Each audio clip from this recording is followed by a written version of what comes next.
प्यारे बच्चों, आज मैं आप सबसे बात करने वाला हूं Bihar board NCERT math class 10 का पहला चैप्टर सेकंड नंबर क्वेश्चन। तो आइए देखते हैं। सेकंड नंबर क्वेश्चन है, मैंने बोर्ड पे लिख के रखा है सेकंड नंबर क्वेश्चन, तो उसको पढ़ते हैं और हल करने का प्रयास करते हैं। तो देखिए आपका सेकंड नंबर क्वेश्चन क्या है। दर्शाइए कि कोई भी धनात्मक विषम पूर्णांक 6q+1 या 6q+3 या 6q+5 के रूप का होता है, जहां q कोई पूर्णांक है। q क्या है, देखिए यहाँ 6q यहाँ भी है, 6q यहाँ भी है, 6q। तो आपका q क्या है, पूर्णांक। पूर्णांक किसको कहते हैं।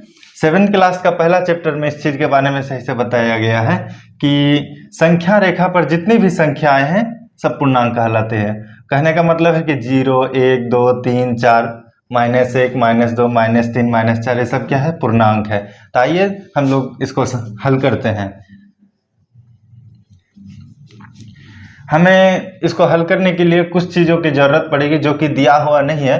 तो हम लोग इसको मानते हैं, माना कि ए कोई धनात्मक विषम पूर्णांक है। ये कोई धनात्मक विषम पूर्णांक है।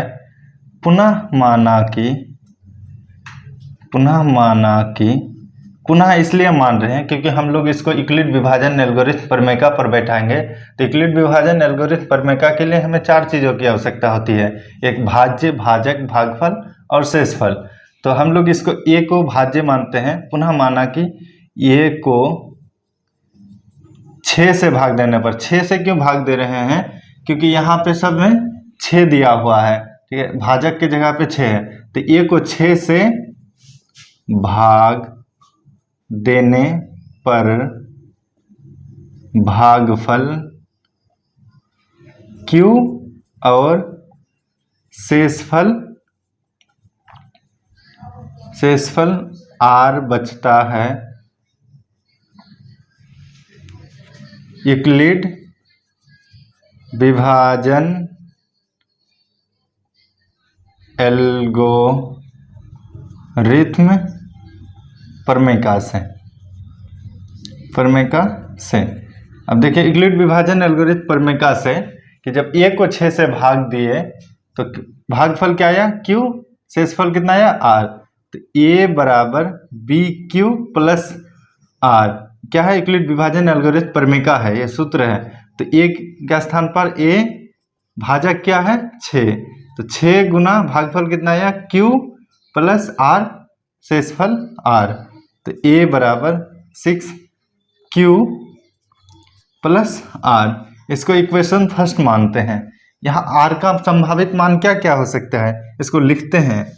यहाँ r का संभावित मान 0, 1, 2, 3, 4, 5। 0, 1, 2, 3, 4, 5 इतना सा ही आएगा। इसमें से कोई एक आ सकता है, आगे नहीं आएगा। 6, 7, 8 नहीं लिख सकते हैं। कारण क्या है कि किसी भी भाग का शेषफल हमेशा भाजक से कम होता है। अगर भाजक के बराबर भी नहीं होगा, अगर मान के चलिए भाजक के बराबर होता है तो 1 से फिर कट जाएगा।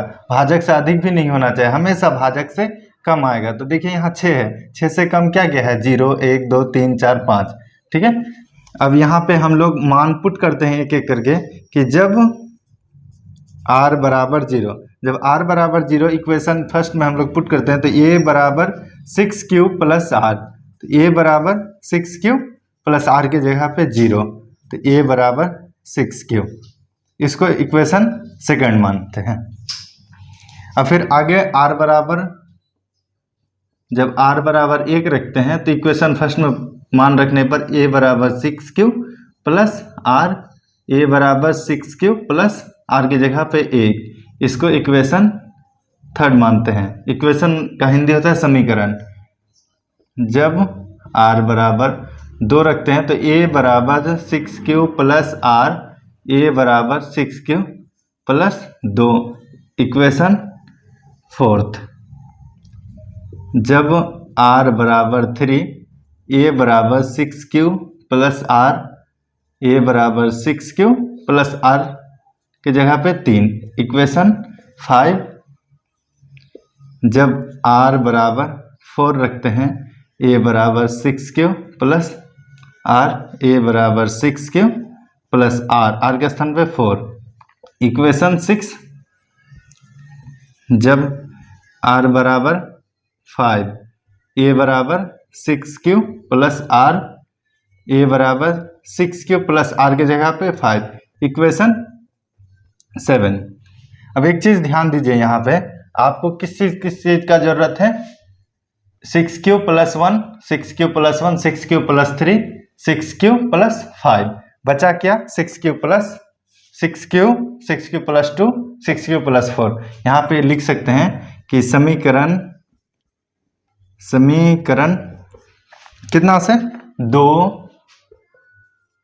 2, 4, 2, 4 और 6 से,